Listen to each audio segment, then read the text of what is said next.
Hello, everybody. Welcome to day 6 of Cleveland Design Week. I can't believe it. Day 6. Can you say that with me? Day 6.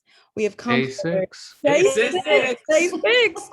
We have made it. We have come so far. Today, we're coming to you again, I know, with a stunning, stellar presentation from the creatives at Twist. We are going to open it up and I'm going to hand over screen in a minute, but I want to kind of remind you all of some things that are happening, that are going on. Tomorrow, we have Michael Moore, who's going to be speaking to us about his industrial design work as a graduate from Shaker Heights High School, as well as a graduate from Cleveland Institute of the Art, and the work that he is doing now as a sculptor at GM. Then we're going to conclude our Cleveland Design Week with the live AIGA Design 730 Awards show, where myself and President Jordan Wong, we will be demoing, saying who the winners are, showing all the great pieces that are happening in the community. And so we're hoping that you'll join us for that as well. And if you miss anything, we have been keeping a highlights page at clevelanddesignweek.org. You can check that out, where we're hopeful to share some things that happened in this call on that page as well. So right now, I just want to make sure I kind of go over the Zoom etiquette. We want to always make sure that we put questions and things like that in the chat box. If you're not speaking, please mute yourself. We will be taking a little bit of Q&A at the end of our call. And then if anything like that happens, don't hesitate to log back in. I'm going to be looking out for all of you all. So I hope that helps a little bit, and we'll kind of get into it. I am going to bring to the forefront of this amazing creative organization Connie, who's going to be leading this talk, who's shared with me this amazing concepts that she has. So I will turn it over to Connie now. Let's give Connie a round of applause. Woo. Thank you, guys. Well, first of all, thank you, Jacinda, for inviting us to participate in Design Week. You know, we were really excited to get back involved in the design community all around, just to, again, meet people, talk about what we're doing, and also learn about what everyone else is doing out there. So we're really excited to be here and to present some of our work, and also super excited to meet a lot of other creatives in Cleveland. So what I'd like to do is just introduce our team. So if you guys can raise your hand when I introduce you, that'd be great. We have, you just met Greg, but I'm going to introduce him again, Greg Osnowich, our new creative director. This is day 4 on the job. Tyler Freeland, our copywriter. Hi. We have Rachel Tusher, our graphic designer. We have Vicki Vincent, another graphic designer at Twist, and Jeff Hartzell. There's Jeff, another designer at Twist. Not only do we have our creative team, but we have Charlene Coughlin, our president, and we have Stephanie D'Angelo, our director of operations. So we're excited to be here and excited to share a really fun project that we worked on last year at the beginning of COVID. And I'm gonna let Tyler kick it off. So I think we need the presentation. There we go. Yep, there we go. Thank you.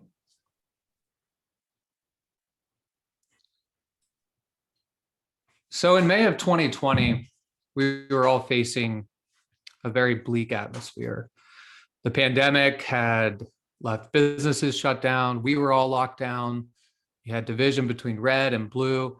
And of course, the murder of George Floyd on the street just left everything so dark.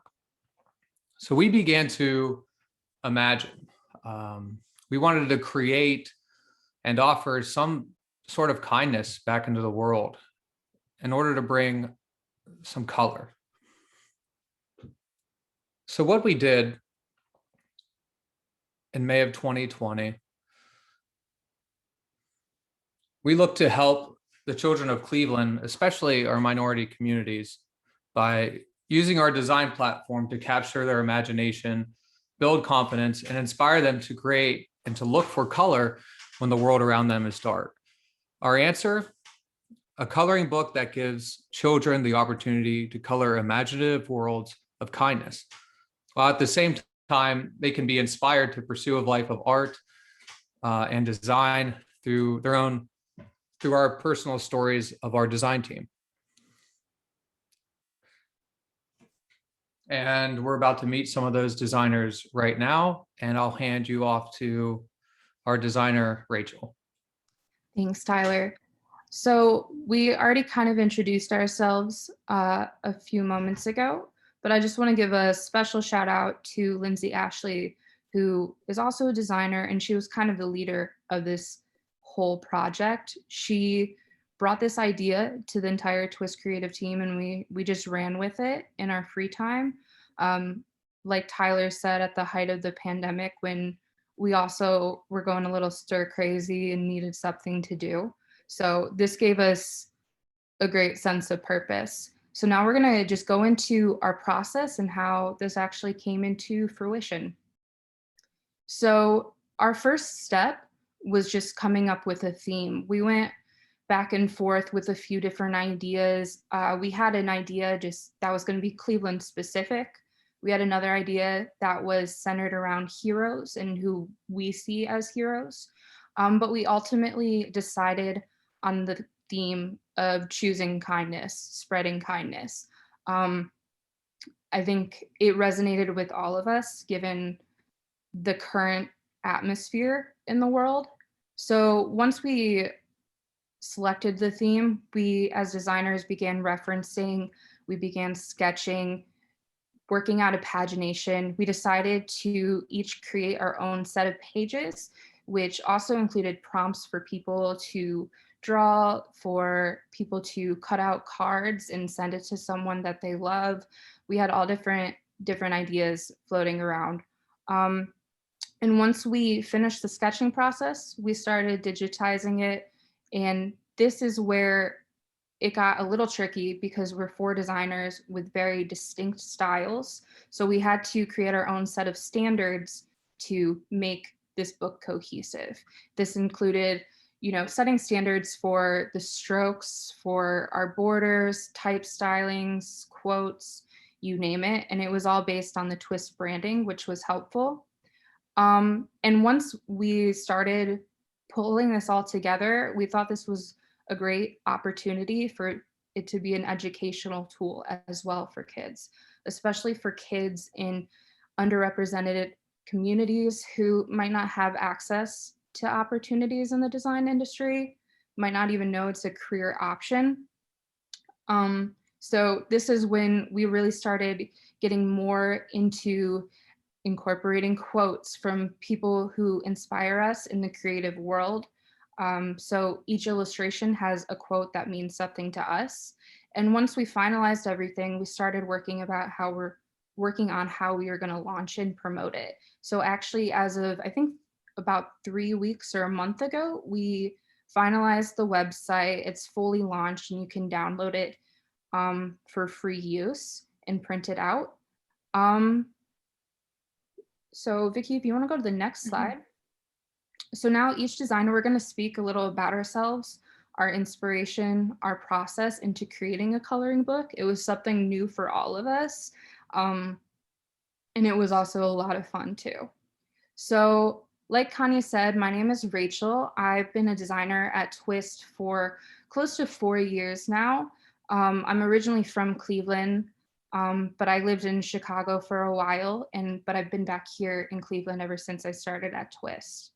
When I started thinking about what I wanted to illustrate, I went for a coloring book. I went back so when I was a kid, and there were like certain doodles that those were like my go-to doodles.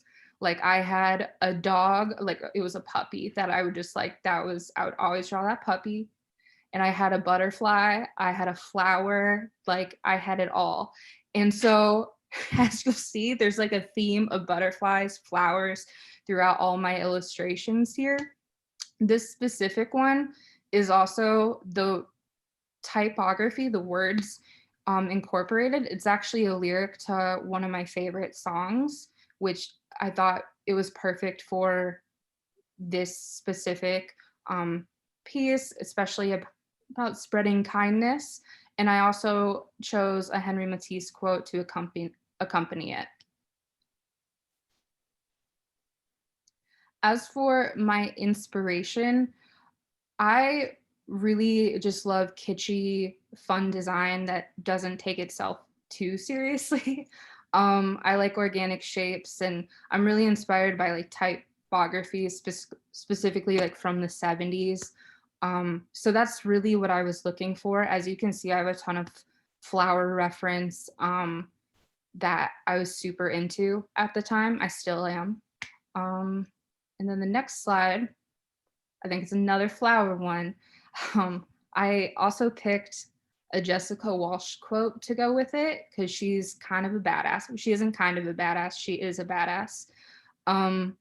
She is kind of like this powerhouse in design right now, and I thought it was really important to include women in our quotes as well, especially young women. She's only in her 30s and she's really taken the design industry by storm. So that was, I thought, a really perfect quote.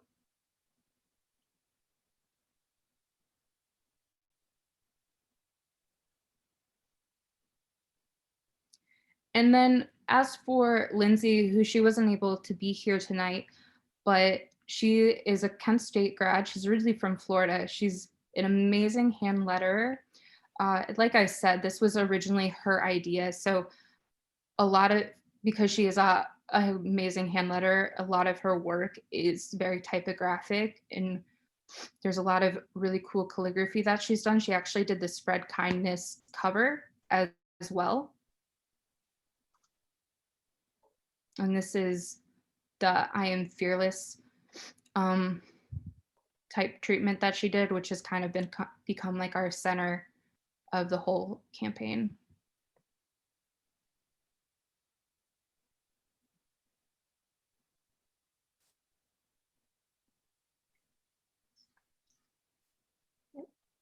So I'll go ahead and introduce myself.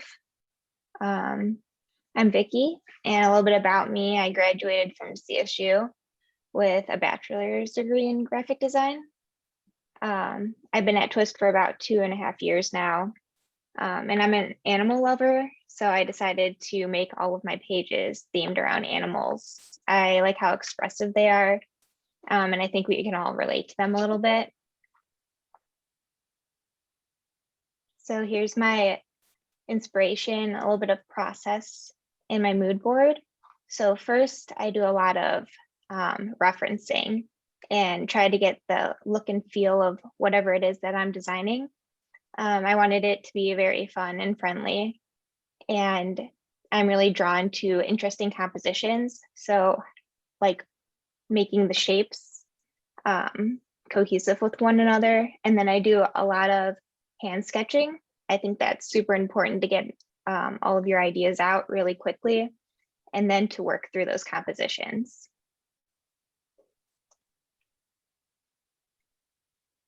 I included one of my favorite quotes from Paula Scher. I think what she says is perfectly put, and that's what we do as designers, especially at Twist. We take words and then mesh them with design. And I tried to do that with my pages, make them reflective of the animals. So in my pages, I tried to make them cohesive as well, just as a set. And I did that by including this white border around it, how there's a negative space, sort of like these clouds are forming. And I'll pass it off to Jeff. Thanks, Vicky. So yeah, I'm Jeff Hartzell. I'm a designer here at Twist. I've been here for a little over 1.5 years. I'm originally from Toledo. I was born and raised in Toledo, got my BFA in graphic design from BGSU and moved to Cleveland in 2019 with my partner, and we've both been loving it a lot. So as far as the coloring book goes, I wanted to show, folks in fun and creative jobs, kind of inspirational moments. If we go to the next, the inspiration in my references, I started with sketches that were kind of cutesy and like very cartoony, these like styled figures. It was my first train of thought, and it was just like the first natural direction, I guess, thinking of it being obviously a target audience for kids.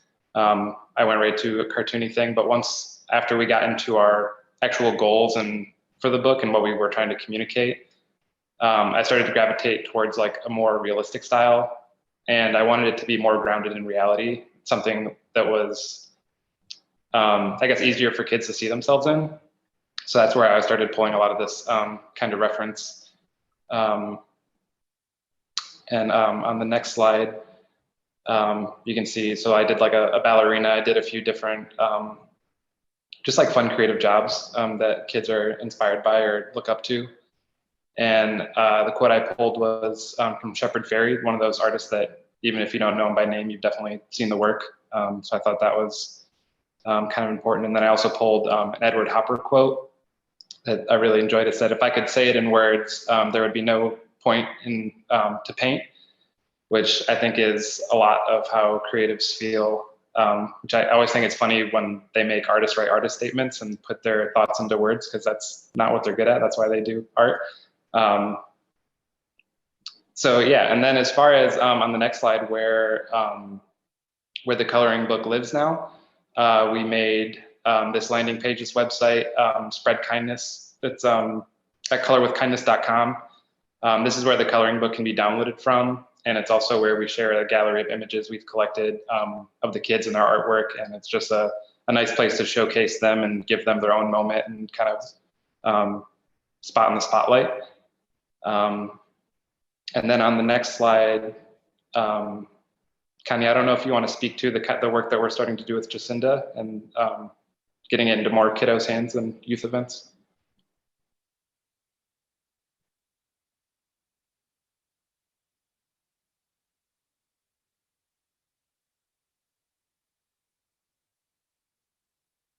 I was on mute. As Jeff mentioned, our coloring book is can be found at coloringwithkindness.com to share with friends, relatives, schools, things like that. And we are also super excited about working with Jacinda, who is an amazing educator in the field of design, and she works with lots of schools, lots of great organizations. She's really out there helping the youth of our community learn about design and learn about different careers in design. So we're hoping that maybe this summer in some of Jacinda's workshops that, you know, we can help spread the word and inspire and educate, you know, the kids in our local communities. And I think you can find those events on designexplore.com. Is that right, Jacinda? Okay. Absolutely.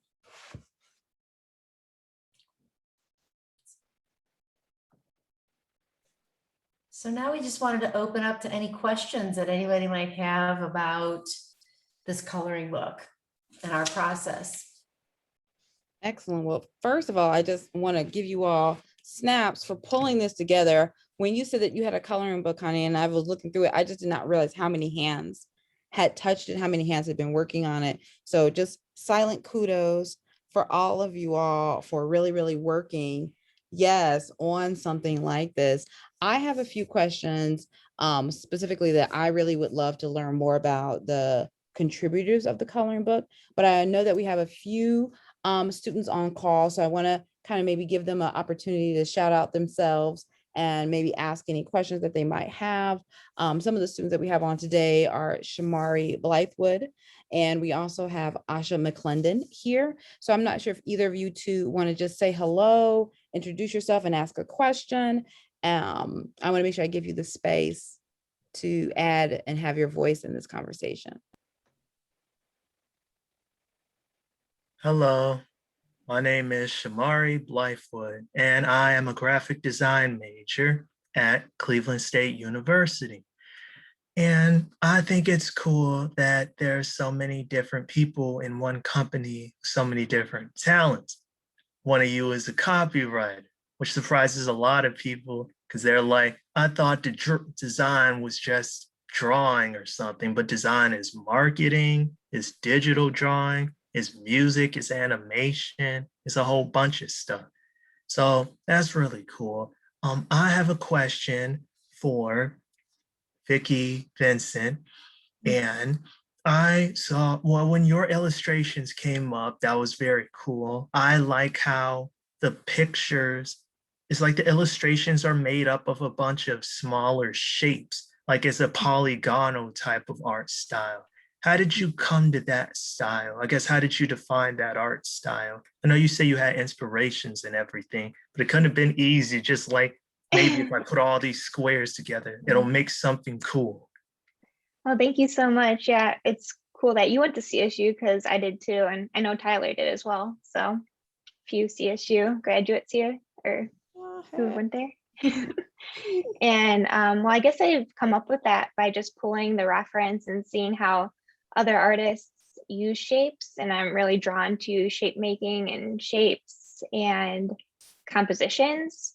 So just incorporating, like figuring out, blocking out the composition and then seeing where I can add the detail so you can color. So like for the unicorn, it was basically made up of round shapes, and then there's a rainbow behind it. So I had this kind of arched shape going on. So I just repeated that shape like within the unicorn. So you have more spaces to color. And then I repeated it by the hooves, and then within the grass hills behind it to just keep up that same kind of look and feel. And then similar to for, I know the dinosaur, I had a bunch of round shapes, kind of going off of the dinosaur was pretty arched in his neck and his tail and that kind of thing. So, and then I had one that was a bee in a glass, which had that kind of grid behind it. And I had a strong reference that came from.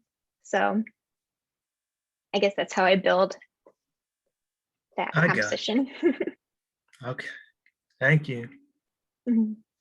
We also have Asha here on the phone. Brian, we'll come to you next if you have a question or a comment to contribute.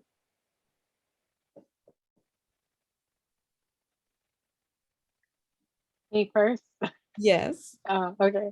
Hi, I'm Asha. I'm also a CSU soon to be grad. Got a couple of classes left here, just some general stuff that I need to knock out. I'm also a graphic design major, so I just finished all of that this past spring.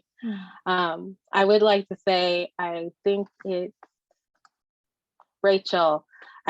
I really liked your aesthetic for like the 70s typography that you were using. I wish Lindsay was on as well, because I feel like, like her blockouts were also kind of reminiscent of that time. Felt a little Schoolhouse Rockish for me. So like, just like going off of that, I also used to draw a ton of those same kind of flowers in my notebooks growing up. So I know you referenced a lot of that, and that was like one of the things that was your major design inspiration. But just, I would like to know just a little bit more about like the 70s, like which parts of those letterings was like the main driving force behind that for you?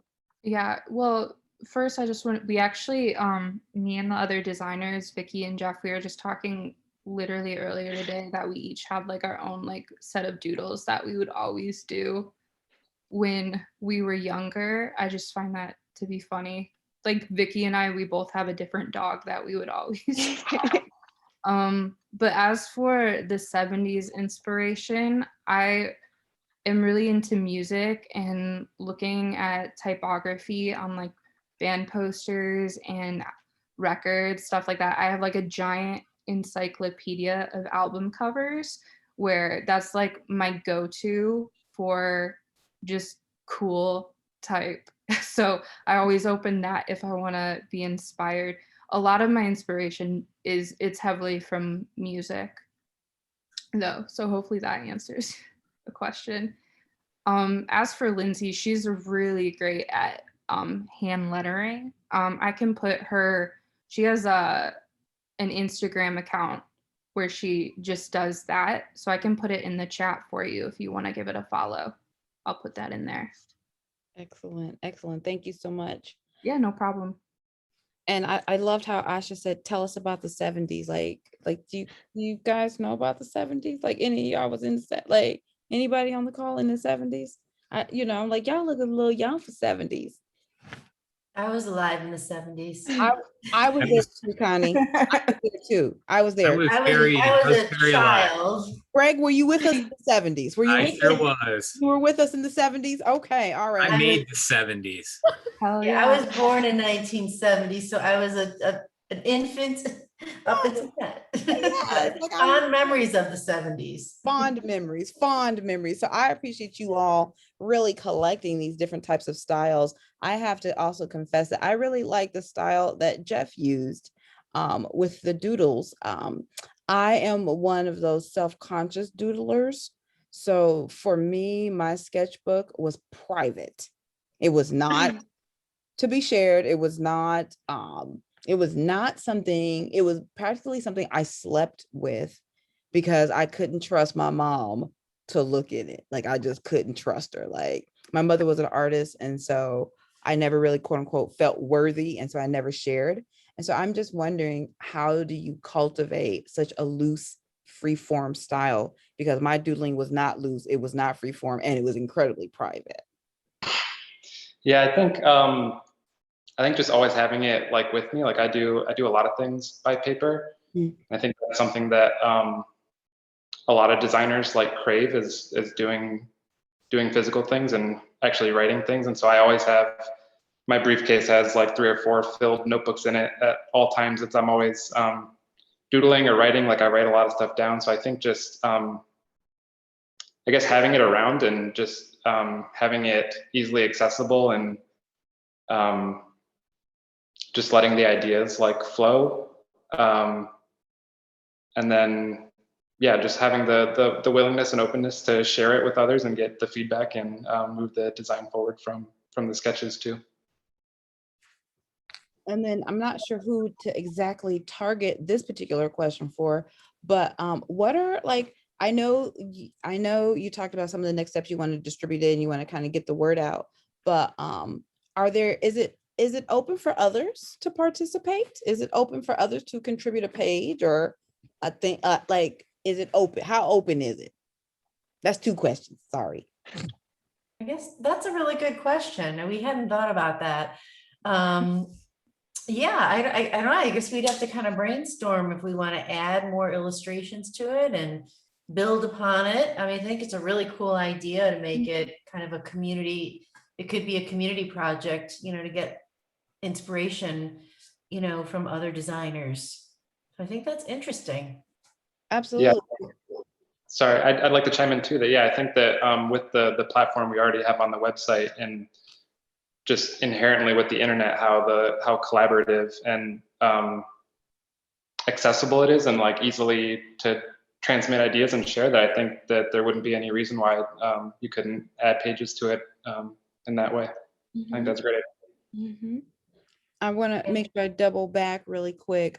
Brian, I hope I didn't forget about you. I want to make sure that if you have a thought or a comment, you want to share a little bit about your work while we're here.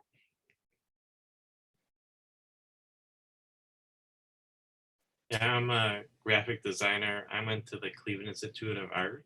Okay. And I've been actually thinking about making a coloring book for a long time. So this is interesting to see what other people are doing. And then are you actually going to make a printed version, on like newsprint, like the old coloring books were? We are working through that. We would love to do that. So we're in the process of doing a little more research on our resources, different places to print, whether it's newsprint or whether it's, even just a nice uncoated stock. But yeah, we're in the process of looking at a few different options for printing where we can print different quantities. So if we don't need to print like thousands of them, but we can print, as few as maybe 10 at a time for a workshop. So that's something that, Jacinda and I had talked about maybe partnering on that, over the summer when some of these fun workshops come up. And the cool thing about it is that you can download it. It is a PDF file, where if you even want to print one page, that's great, like for yourself, or like a workshop with kids, or anybody can print like their favorite pages one at a time. So it's got some nice, it's versatile, it's a flexible way to use it. Great question. Thank you so much, Brian, for contributing. Speaking of the different flexibilities and stuff, the educator in me has to ask, is there an opportunity for historical component? I like the quotes that you all have included. So I'm wondering if, as you develop these pages, or is there an opportunity for other quotes from other designers, you know what I'm saying, to be kind of included? I should also enjoy the typography pages, the best ones. But I'm horribly biased. I'm a graphic designer, so the lettering always looked great for me. Yeah, I definitely think there's opportunities for that, because there's so many designers out there of different ages and different eras, and there are so many designers with different perspectives on design. So yeah, I think as Jeff mentioned too, we love to collaborate, and it could definitely be a collaborative process, and add different quotes from different people who inspire kids or adults of any age. Absolutely. Do you think then that and maybe this is for the designers who participated in the coloring book, but do you think that there's an opportunity for you all to maybe come together to give a lesson about design? Or like, I love how a lot of the pages are, even though they don't show color, they're centering around visual concepts that do include a lot of color. So like, is there a teaching opportunity here, or are any of you all budding art educators, design educators? Tell us a little bit about that. We know that Vicky loves animals. I think all three of us are totally open to this. There was at one point, granted it was during COVID, so there was not much we could really do. We were trying to figure out like if we could virtually color with people or something like that. Wow. There were talks being made, but nothing came into fruition yet. So we have discussed it, so I think we're all open to it for sure. Yeah, and oh, sorry, go ahead. Oh, it's okay. I was gonna say, yeah, it could be cool if we even wanted to teach a little bit about color, just like how colors go together and contrast and that sort of thing.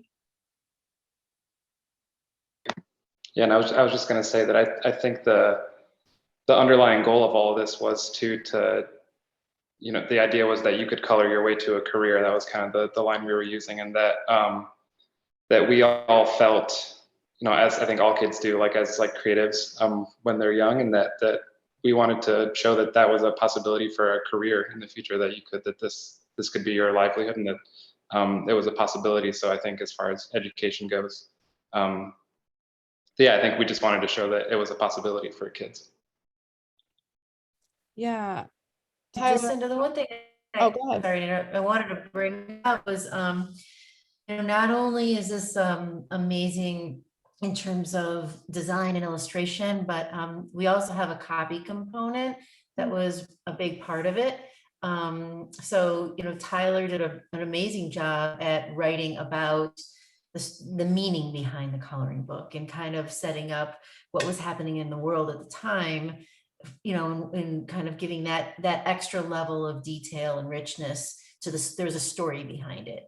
And so that's one thing I just want to bring up, that, we do at Twist, we do collaborate on all levels. So a lot of times make sure there's a lot of messaging that's really driving also some of the design. And in this case, it was kind of it was both. I think more starting with the coloring book, but Tyler had a wonderful way of bringing the story together. Right. And we also came up with a lot of questions for designers that they answer in each one of their own sections of the coloring book. So we get to learn about, Jeff's favorite color and why it's his favorite color and how he uses it, and other aspects of each designer's creative eye. So with each chapter, you get to know them personally, and then you get to see them through their design or learn about them through their design as well.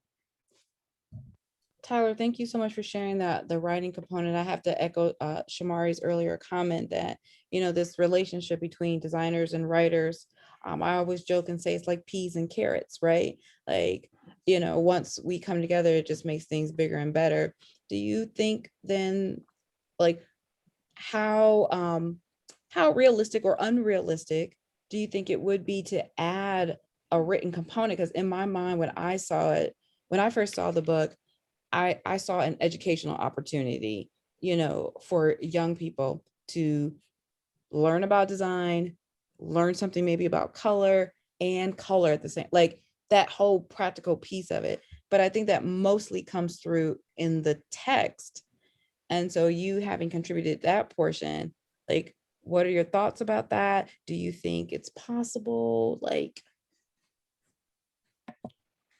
I think there's an opportunity there to maybe go deeper with the designers and to asking some more, I guess, not for lack of a better word, academic questions, to get more descriptive about, maybe about the process mhm. that we could talk about, Mhm. or even some of the treatments that they use or the colors that they use. I think there's definitely an opportunity to dig a little deeper as well. Definitely, definitely. I want to make sure that I have included everybody. I know there are a couple of people who are just here on our call, but if there's any comments or questions, please drop those in the chat. What is next after you do a coloring book about the designers in your company and a web, like, how do you follow this? Well, Charlene, I think we have something coming down the pike with another possible coloring book. Ah, snaps. Oh, Snaps. yes. Yeah, We're in hot demand. I was not that, Tyler.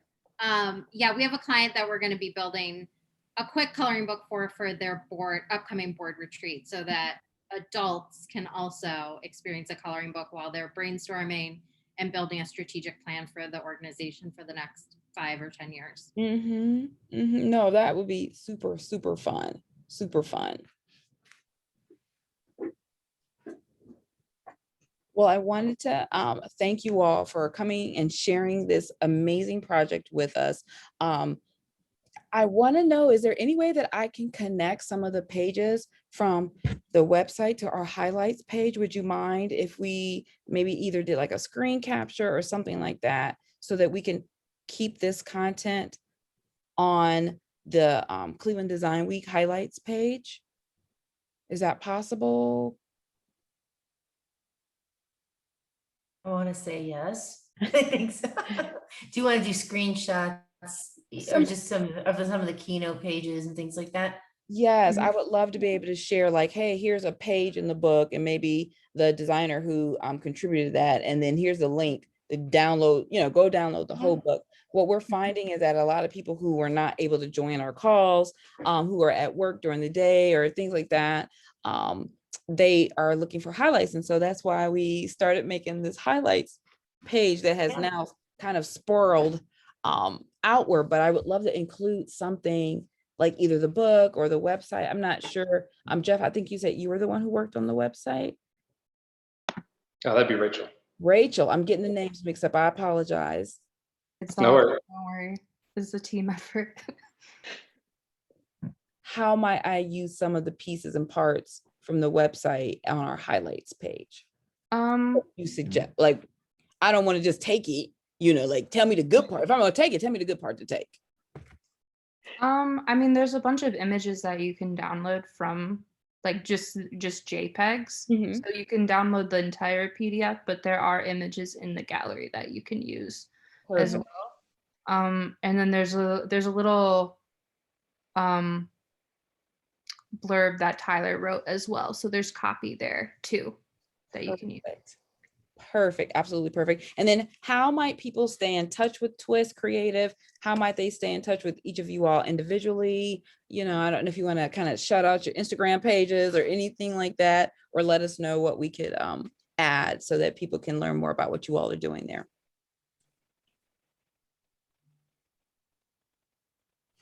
Yeah, jeffhartzell.com. You can find all of my, all the social medias and everything on there.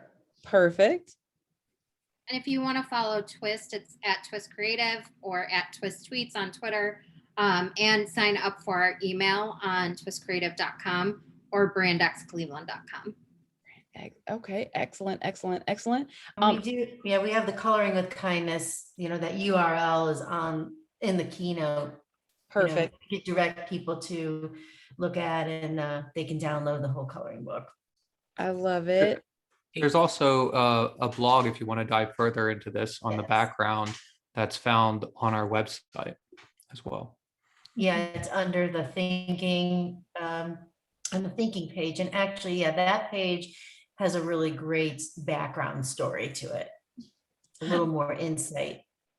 No, I will definitely go back and make sure that we kind of put some of these materials on your highlights page. Students, I don't know if you have any last remaining questions before we close out today. Oh, we got 2 hands raised. Okay, those came up real fast. All right, clearly. Asha, I saw your hand first. Well, my final question is probably a given, but did you color the coloring book? I did color a coloring page with my boyfriend's niece, so that was fun.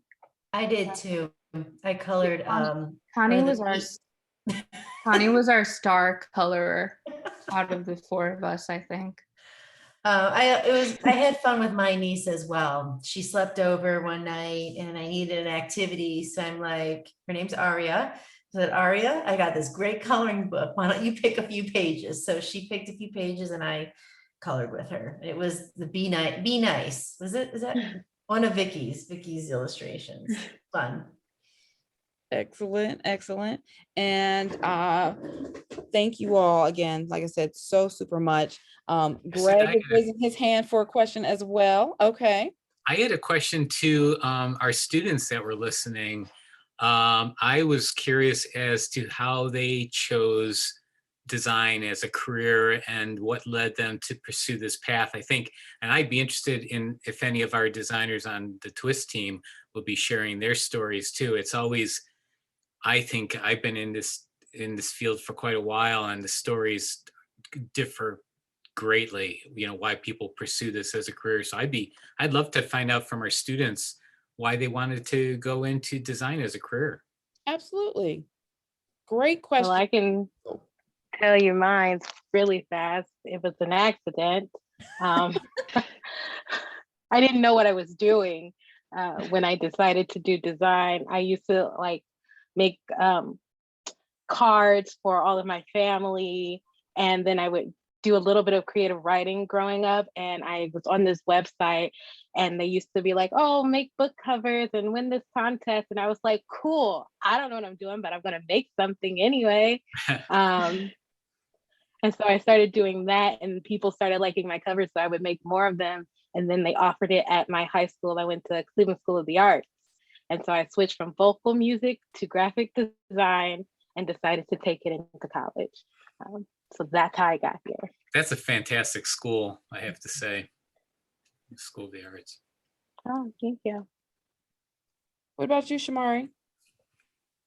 Well, I started at Tri-C. I wanted to do something that involved drawing. So I was doing their illustration program. And then my transfer counselor asked me if I wanted to, when I was going to Cleveland State, if I wanted to continue with studio art or graphic design. And I didn't really know.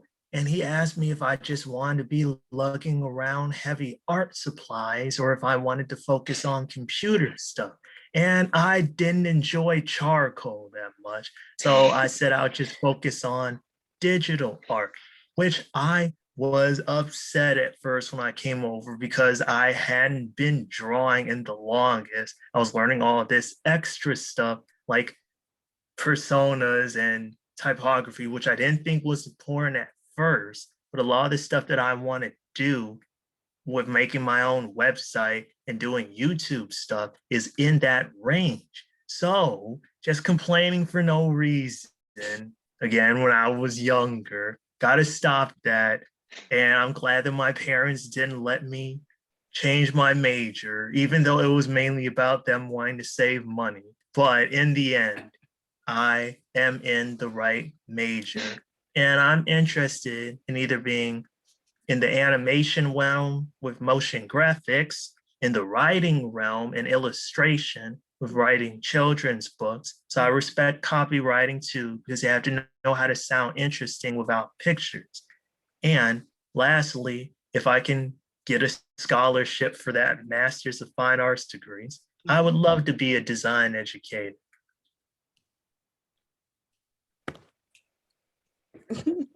Yay. Thank you. That's so cool.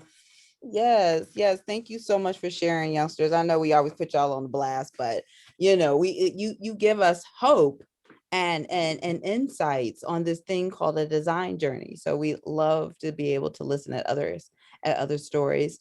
I'm really looking forward to really sharing the coloring book because of the work that I do with diversity, equity, and inclusion. And so I think that having this conversation and sharing the stories of the designers at Twist opens it up to others thinking about sharing their story so that we can have more people who look like everybody participating in design. So those are the premises behind my questions on the coloring book being open. I'm horribly biased. I want a page, but it would take me too long to do it. And I'm horribly biased. I would love to have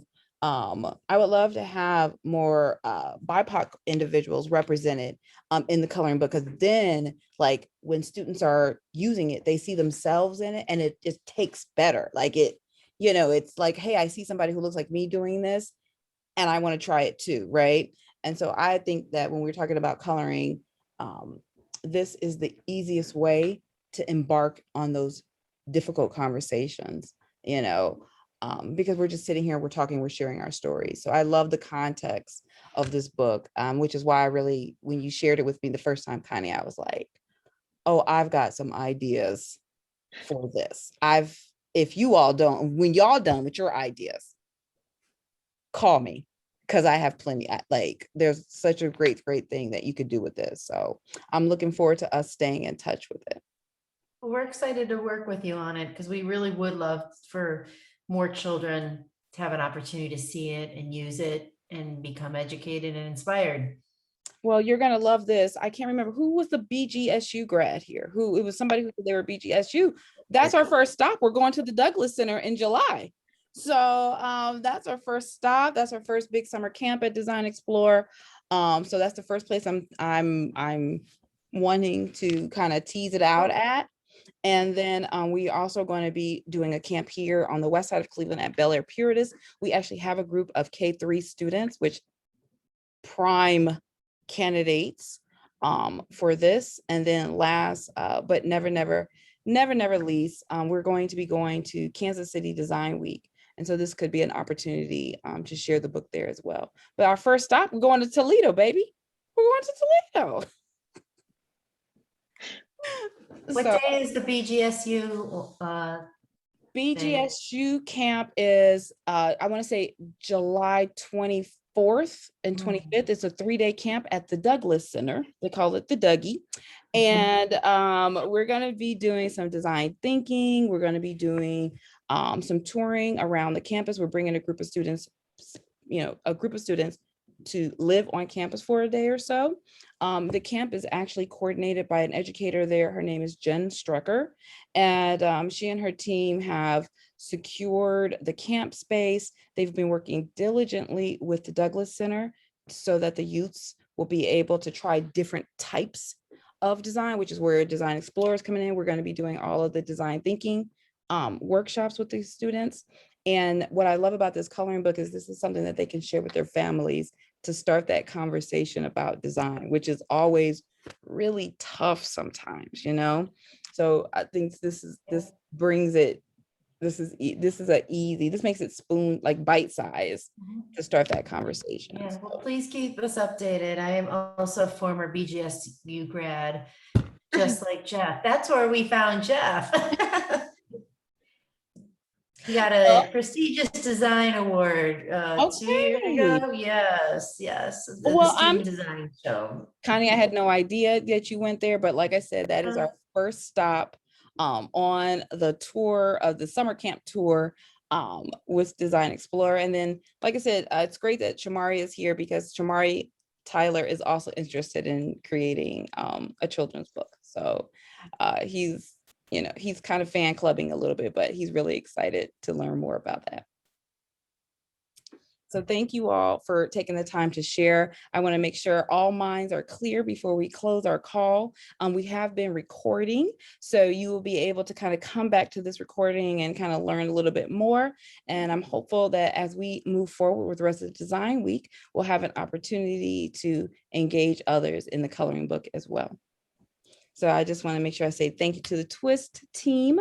Hands up, shouts out, all that love sending your way to everybody. Yes, yes. But thank you all so much. And I look forward to seeing you at our next event. Thank you, Jacinda. Thank you. Thank you. For including us. Thank you so much. No worries. Of Bye. course, of course. Thank you.